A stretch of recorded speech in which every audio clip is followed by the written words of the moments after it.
Bonjour à tous, bienvenue dans Bonjour chez vous. Aujourd'hui, est-ce que tu te sens découragé? Est-ce que tu t'es déjà senti découragé ou est-ce que tu es en train de sombrer peu à peu dans le découragement? C'est le thème qu'on aborde aujourd'hui avec Nadine et notre invité de la semaine, le pasteur Stéphane Caddy. Hello.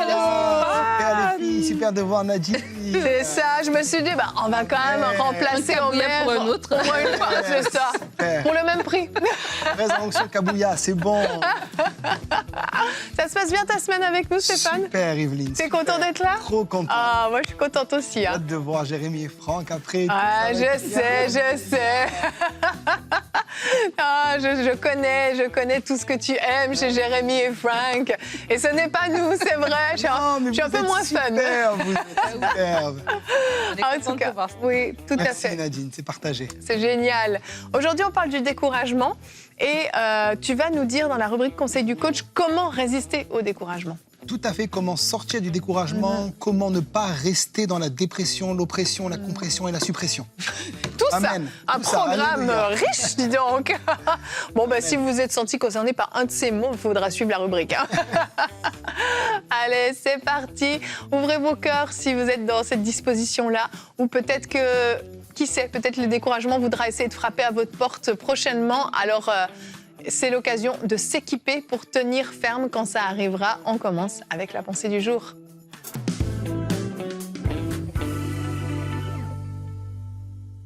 Le découragement fait partie de ces émotions qui se présentent à nous en tant qu'être humain. On peut arriver devant des situations comme ça, on se sent triste, on se sent accablé, abattu, etc.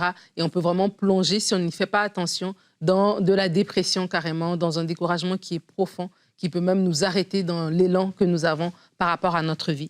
Et lorsqu'on parle de découragement, je ne peux pas passer à côté de l'histoire du prophète Élie. On va lire juste un petit passage dans 1 Roi au chapitre 19, les versets 1 à 3. Je vais vous parler de comment s'installe le découragement.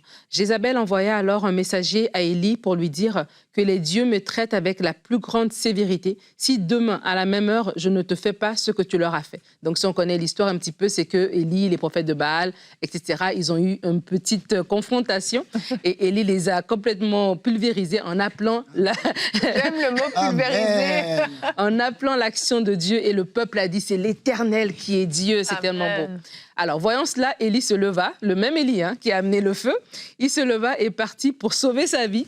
Il arriva à Beersheba, une ville qui appartient à Juda, et il laissa son serviteur. Quant à lui, il marcha toute une journée dans le désert, puis il s'assit sous un genêt et demanda la mort en disant « C'est assez, maintenant Éternel, prends-moi la vie, car je ne suis pas meilleur que mes ancêtres. » Oh là là, quel découragement Élie a vécu. Un grand prophète, mais il reçoit un homme puissant, mais il reçoit une parole d'une reine païenne en plus. Mais cette parole vient complètement l'abattre, en fait, complètement le terrasser. Et on retient ceci de ce passage. La première, c'est que la vie est faite de haut et de bas. Être un chrétien ne nous exempte pas du découragement. Ce n'est pas parce que vous êtes un homme de Dieu, une femme de Dieu, diacre, intercesseur, vous n'êtes pas exempt du découragement. Ça peut arriver à tout le monde. Et ça ne veut pas dire que vous êtes un moins bon chrétien. Alors, c'est pour ça que des fois, le découragement peut venir comme ça et à un moment où on s'y attend le moins.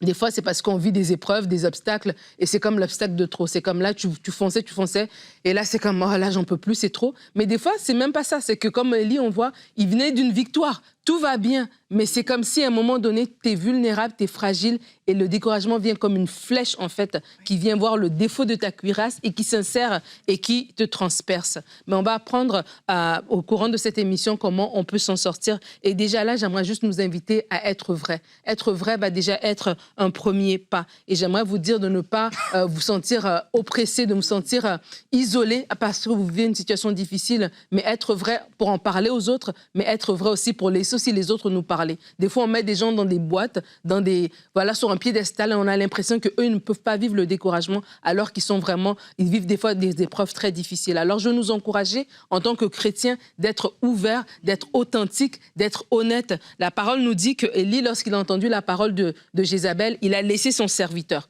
Il a laissé son serviteur et il a marché tout seul. Et des fois, là, c'est déjà la première erreur. Il ne faut pas s'isoler. Il ne faut pas laisser de côté les gens qui sont les plus proches de nous. Au contraire, c'est à ce moment-là qu'il faut verbaliser ce qu'on vit pour que ces personnes puissent nous écouter, nous épauler et vice-versa, en fait. Alors vraiment, je veux vous inviter, si vous êtes dans une période creuse, ce n'est pas la fin. Le psalmiste dit, lorsque je traverse la vallée de l'ombre de la mort, tu es avec moi. Alors tu n'es fait que traverser cette période de découragement. Dieu est avec toi. Amen. Amen. Merci Nadine. Et on va regarder notre verset du jour tout de suite qui nous emmène dans les Proverbes. Proverbe 12, 25. Alors, ce proverbe nous parle de l'inquiétude. L'inquiétude dans le cœur de l'homme là-bas, mais une bonne parole le réjouit. Je crois que l'un des points de départ du découragement, c'est l'inquiétude. On commence à se faire des petits scénarios catastrophes. On a appris une mauvaise nouvelle. Élie, une grosse mauvaise nouvelle, mais quand même, on a appris une mauvaise nouvelle. On a reçu peut-être un courrier de la banque qui nous disait qu'on était dans le rouge et qu'on devait rembourser notre crédit. On a appris peut-être une information par notre médecin qui nous a annoncé une nouvelle médicale par rapport à notre santé, quelque chose qui nous est tombé dessus. Une nouvelle de l'école, une nouvelle du gouvernement, par rapport à un visa, par rapport à peu importe, tout un tas de choses, des assurances. On apprend une mauvaise nouvelle et l'inquiétude vient tout de suite. On se dit... mince, qu'est-ce que je vais faire? Et là, c'est fou comment l'homme est fait. Mais instinctivement, il y a un espèce de scénario catastrophe qui va se faire.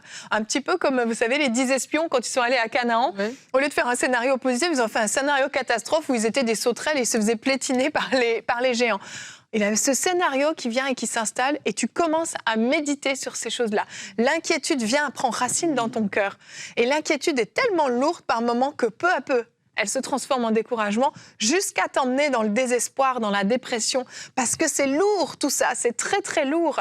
Et c'est d'où l'importance de veiller vraiment sur nos pensées, mais le verset nous parle même des paroles qui peuvent nous réjouir. L'inquiétude vient t'abattre, mais il y a certaines paroles qui vont venir te réjouir.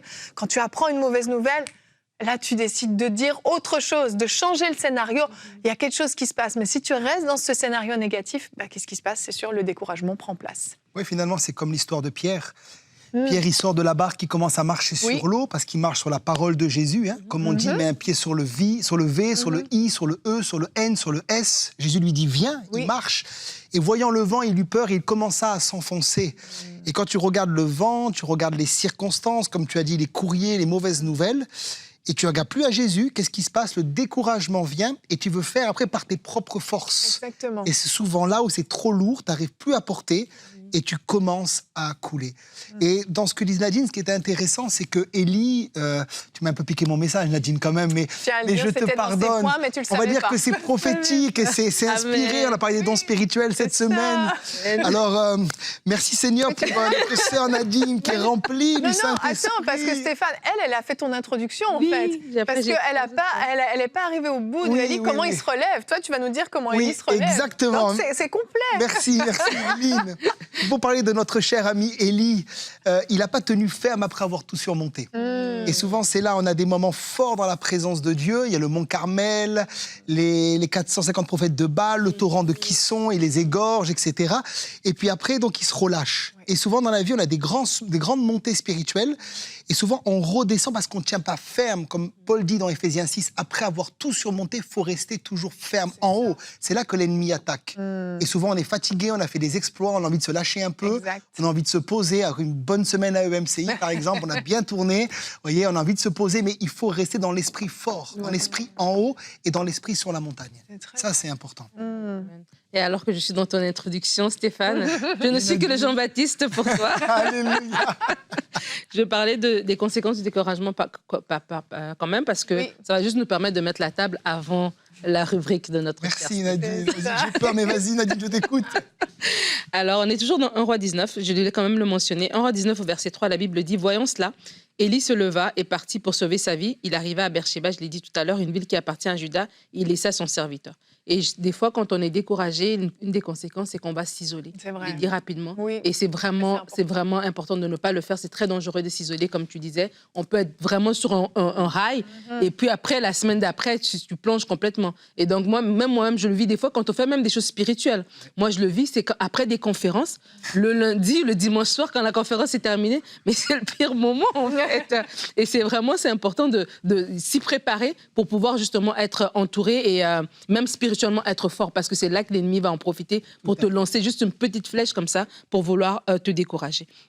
Donc, c'est important de ne pas s'isoler. Et il dit quant à lui, donc il a marché toute la journée, et il va dire quoi? C'est assez maintenant, Éternel, prends-moi la vie, car je ne suis pas meilleur que mes ancêtres. Quand on est isolé, quand on est découragé, une fois qu'on est isolé, on va déprimer, et on va avoir un discours qui ne reflète pas la réalité. Ah ouais, parce que tout d'un coup, là, on l'a perdu, là. Mais quand même, il est allé loin, là. Oui. Prends-moi la vie, je ne suis pas meilleur que... Mais attends un peu. Mais ça révèle une petite pointe d'orgueil chez notre ami Élie, qui pensait peut-être quand même être un peu meilleur que les autres. Ah ouais, c'est possible. Ouais, bon c'est vrai, des fois, ça nous ramène à terre. Hein. Bah, c'est vrai. Ça nous ramène à terre, ça équilibre les choses. Sur le monde des mortels.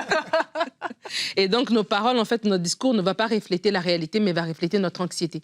C'est pour ça que c'est important d'avoir les gens autour. Si Élie aurait dit ça alors que son serviteur était à côté de lui, il aurait dit, mais non, nanana, tu vois, il aurait remis les choses. Il aurait ressaisi. Mais parce qu'il était isolé, il n'a pas pu le faire. Et troisièmement, quand on est découragé, on peut prendre des décisions qui sont drastiques. Élie, à ce moment-là, veut la mort. Mais des fois, une décision drastique, pour nous, ça va peut-être être quitter un travail, quitter notre église, quitter une relation, quitter sa femme, son mari, voilà. Tout laisser comme ça, tout jeter en l'air et partir, alors que c'est tout simplement un découragement qui nous a fait changer notre perception de la réalité. C'est pas que les choses ont changé, c'est notre perception qui a changé. Et parce qu'elle a changé, tout d'un coup, on prend des décisions basées sur une perception, mais on ne doit pas prendre des décisions basées sur une perception, mais basées sur la réalité de la parole de Dieu. Tout à fait. Et il y a un truc aussi qui est très sournois, je trouve, avec le découragement. C'est que, on le voit, hein, peu importe l'exemple d'Élie ou n'importe qui, comme on le disait, tu apprends la mauvaise nouvelle, l'inquiétude s'installe. Qu'est-ce qui se passe? Tu vas commencer à mal dormir la nuit. Parce que c'est ce que fait l'inquiétude, c'est ce que fait le découragement. Tu as les pensées qui tournent, et ça te vole ton sommeil. Mais franchement, l'épuisement physique est une grande source de découragement. Est-ce que vous avez déjà remarqué comment on est fragile émotionnellement quand on est fatigué? Moi, si je dors pas, je suis insupportable. Ah, ben c'est ça. Faut que je mange et que je dorme. Mais amen, bienvenue dans le club. Moi, je sais, mon mari, quand je le vois, qui commence à être down dans son moral, qui commence à avoir un discours beaucoup plus négatif, il est fatigué. Et je lui dis, en fait, tu as besoin de dormir. Tu as les idées sombres quand tu es fatigué. C'est bête, savoir se reposer, mais oui, s'arrêter. C'est tout bête, en fait. Mais franchement, dans le côté de glisser peu à peu, le repos physique est essentiel. Tu vis des choses des fois difficiles et voilà, tu dors mal, tu te reposes pas. Faire des siestes. Mais oui, moi, je suis près de l'Italie. Oui. En Italie, ils savent faire des siestes. C'est très vrai. Si vous arrivez à faire la sieste, même 20 minutes par jour, je vous assure que physiquement, vous allez mieux. Tu as tout à fait raison. Et quand tu es reposé... Non, mais vraiment, quand tu es... Et d'ailleurs, c'est prouvé médicalement que les gens qui font la sieste vivent plus longtemps, d'ailleurs. Mais réellement... Amen. Mais réellement, la fatigue physique va vraiment jouer un rôle dans le fait que, justement, on n'arrive pas à se ressaisir, qu'on sombre un petit peu dans ces pensées très sombres, très noires. Et le diable se déchaîne dans ces moments-là. Hein. Si la porte est grande ouverte, il va rentrer, il ne va pas attendre qu'on l'invite. Juste ouvre la porte, c'est bon, il rentre. Donc, c'est là où il va falloir être très vigilant. Il a dit un truc très important. En tant que pasteur, j'ai remarqué que les gens qui passent par la dépression s'isolent. Ouais. Alors, souvent, quand les gens vont bien, ils viennent à l'église, mais quand ils vont mal, ils ne viennent plus. Ça, c'est vrai. Et puis, je dis aux gens, pourquoi tu ne viens pas? Parce que je suis mal. Mais justement, tu dois être là. Venir à l'église, l'église, c'est vraiment une clé pour être délivré de la dépression et de l'oppression. Il y a des moments de louange, des moments où le Saint-Esprit agit, il y a des paroles qui sont déclarées et cette oppression peut être brisée. Amen. Et je vois les gens, ils sont mal et ils restent chez eux. C'est comme si tu avais besoin d'un médicament et tu ne vas pas chez le médecin. C'est la même chose. L'Église a un rôle vraiment extraordinaire en ce qui concerne le fait de vaincre le découragement. C'est très vrai. Très, très important. Très vrai. Ne vous isolez pas de la maison du Seigneur. Amen. Amen. Allez, on passe à la rubrique conseil du coach, Stéphane. Yes. Comment résister à l'envie d'abandonner?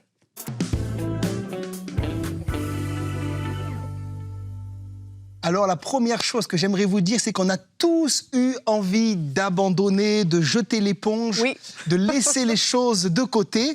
Et c'est quelque chose d'humain, mais on ne doit pas rester dans le découragement. Comme ma sœur Nadine l'a dit, on peut traverser la vallée de l'ombre de la mort, mais on ne plante pas une tente dans la vallée de l'ombre de la mort. Même Jésus a connu le découragement, puisque la Bible dit que dans le jardin de Gethsémanée, Dieu a envoyé des anges qui ont fortifié Jésus, et il a été jusqu'au jusqu'au bout à la croix et il nous a sauvés.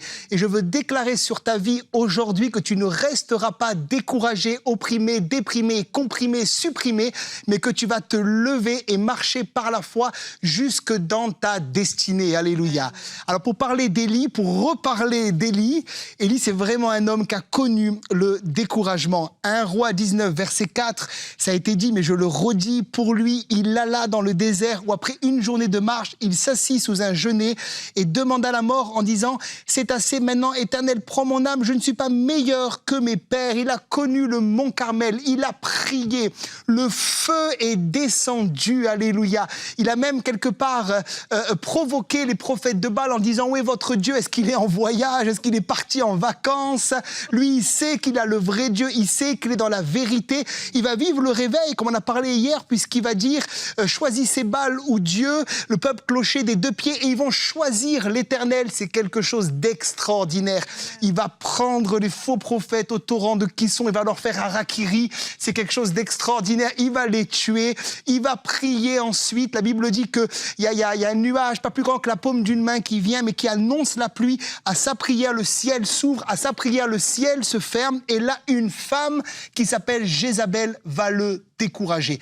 La première chose, j'aimerais te dire, il faut que tu sois délivré de toutes les paroles de découragement qu'on a mis sur ta vie. Amen. Peut-être quelqu'un t'a dit que tu ne pourras pas y arriver, je déclare tu vas y arriver au nom de Jésus. Peut-être qu'on t'a dit que tu ne serais pas capable, que tu te marierais jamais, que tu n'aurais jamais d'enfant. Peut-être c'est un diagnostic d'un médecin qui t'a condamné, qui a dit que tu allais mourir de manière subie, précipitamment. Je veux déclarer la parole du Seigneur sur toi et déclarer que tu vivras et que tu raconteras la gloire du Seigneur. Tu dois te dégager de toutes les paroles de découragement qui ont été mises sur ta vie et tu dois déclarer sur ta vie la parole du Seigneur. C'est la première chose pour sortir du découragement. C'est de l'abondance du cœur que la bouche parle. Il faut que ton cœur soit plein de la parole de Dieu, plein des promesses pour les déclarer et pour les vivre.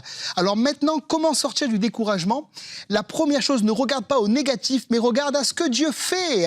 La plupart des gens qui sont découragés, c'est fou, se focalisent sur ce qui ne va pas. Il y a toujours des gens qui viennent à l'église comme ça, qui te disent « Pasteur, ça va pas. Pasteur, ça va pas. Pasteur, ça va pas. » Et moi, je leur réponds « Mais qu'est-ce qui va finalement ?» Parce qu'il y a quand même des choses qui vont bien dans la vie. Il y a quand même le Seigneur qui est là. Il y a quand même des gens qui sont sauvés, des gens qui sont guéris, qui sont ajoutés à l'église. Il y a des réponses à tes prières qui ont peut-être eu lieu cette semaine. Mais il y a une chose qui va pas quelque part, c'est comme le point sur la feuille et tu focalises sur le truc qui va pas au lieu de focaliser sur ce que Dieu fait. Il y a deux manières de voir un verre, où tu le vois à moitié vide, où tu le vois à moitié plein. Et les gens découragés, souvent, le voient malheureusement à moitié vide. Et c'est le cas d'Élie. Et Dieu va devoir reprendre un petit peu Élie dans 1 Roi 19, verset 18, et lui dire « Mais je laisserai en Israël 7000 hommes, ceux qui n'ont pas fléchi les genoux devant Baal et dont la bouche ne s'est point baissée. » Parce que finalement, il croit qu'il est seul. Il croit qu'il est tout seul, le gars. Il croit qu'il a amené le réveil tout seul. Il croit qu'il est le seul à prier, à connaître Dieu, que tous l'ont abandonné. Et Dieu lui dit non, en Israël, il y a encore 7000 personnes, c'est énorme 7000 personnes, qui n'ont pas fléchi les genoux devant Baal. Et peut-être que le diable te dit que tu es seul, que personne ne t'aime, que personne ne peut te comprendre, mais j'aimerais te dire, ne regarde pas le verre à moitié vide, regarde ceux qui t'aiment, regarde ceux qui croient en toi, regarde ceux qui espèrent en toi, regarde ceux qui sont à côté de toi. Peut-être des fois c'est ton épouse, elle est là, elle te supporte quand tu es déprimé, elle te dit que tu es beau, elle te dit qu'elle t'aide, à tes enfants, peut-être c'est ton pasteur, et tu regardes à ton collègue de travail qui finalement lui te critique ou te juge, arrête de regarder à lui, livre-le entre les mains du Seigneur, pardonne-le, bénis-le, Dieu va s'en occuper. Et regarde aux personnes qui t'aiment et prends soin des gens qui sont à côté de toi. Des fois, on n'est pas capable de prendre soin des gens qui sont à côté parce qu'on regarde à ce qui ne va pas. Regarde à ce qui va. C'est la première clé. Amen. Deuxième clé, il te faut manger et boire. 1 Roi 19, versets 5 et 6. Il se coucha et s'endormit sous un genêt et voici un ange le toucha et lui dit « Lève-toi, mange ». Il regarda, il y avait à son chevet un gâteau cuit sur des pierres chauffées et une cruche d'eau. Il mangea et but, puis se recoucha. Combien je crois que quand tu es fatigué, fatigué ou déprimé, un gâteau peut te faire du bien. Alléluia. Hier, j'ai mangé un gâteau hier après-midi. C'était extraordinaire. Les saveurs, le chocolat. Il y a tout l'endorphine qui est libérée.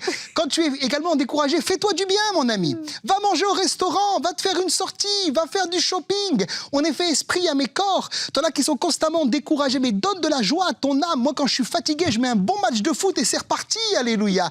On a le droit de ne pas être vif comme des religieux. Fais-toi plaisir. Mange un bon gâteau et sors de ton découragement. Mais bien sûr, vous comprenez que l'image, avant tout, elle est spirituelle. Quand Dieu lui donne ce gâteau et ce qu'il doit boire, c'est l'image de la parole de Dieu et du Saint-Esprit. Et si tu veux sortir de ton découragement, tu dois manger la parole et tu dois boire l'eau du Saint-Esprit. Il y a une force extraordinaire dans la parole de Dieu. Écoutez bien ce qu'il est dit au verset 8. Il se leva, il mangea et but. Et la force que lui donna cette nourriture, il marcha 40 jours et 40 nuits jusqu'à la montagne de Dieu à Horeb. Wow. C'est fou qu'avec un seul repas, il a pu marcher 40 jours et 40 nuits. Un seul repas. C'est vraiment le don d'opérer des miracles. Il a mangé et hop, d'un coup, il a marché 40 jours, 40 nuits. Le bonhomme, il était rempli de force, rempli de vigueur.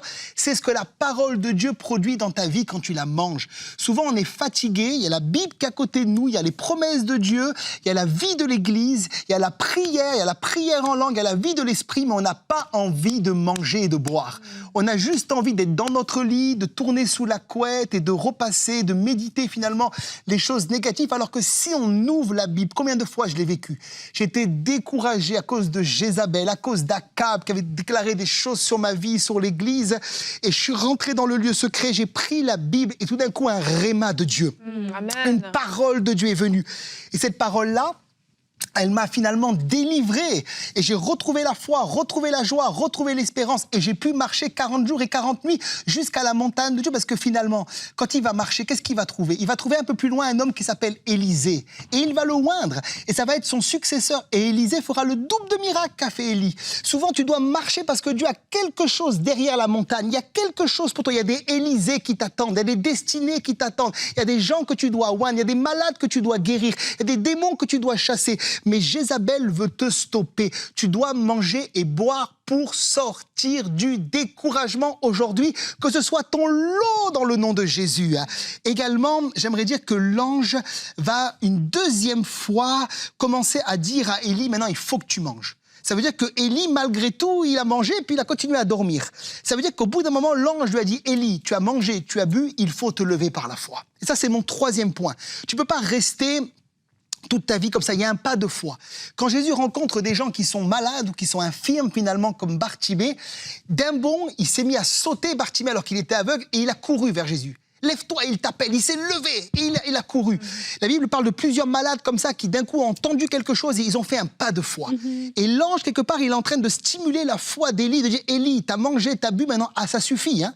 Et j'aime bien des fois quand Dieu, excusez-moi l'expression, nous met des coups de pied au derrière, en disant, arrête maintenant de vivre dans la dépression. Moi, j'ai un papa comme ça, il est extraordinaire. Quand j'étais découragé, surtout au début de mon ministère, il venait, il me secouait, il me disait, maintenant, ça suffit, par la foi, on y va, guerrier. Voyez, et j'avais besoin de ça. Ouais. Et tu as peut-être besoin de quelqu'un qui te dit, maintenant, ça suffit, arrête de pleurer, arrête de faire la victime, tu es un vainqueur, lève-toi et marche, parce que le Seigneur t'attend. Psaume 84, verset 8. Leur force augmente pendant la marche. Et ils se présentent devant Dieu à Sion. Des fois, on attend que tout soit parfait. Non, même si tu es fatigué, marche. Même si tu es fatigué, viens à l'église. Moi, dans mon église, j'ai vu des gens venir malades, mais vraiment malades, pris par de l'asthme, pris par des dépressions, pris par des choses terribles. Et ils sont venus fatigués, mais par la foi. Et alors qu'ils ont commencé à lever les mains, à louer le Seigneur, des paroles prophétiques ont été libérées. Et ce jour-là, ils ont reçu leur guérison.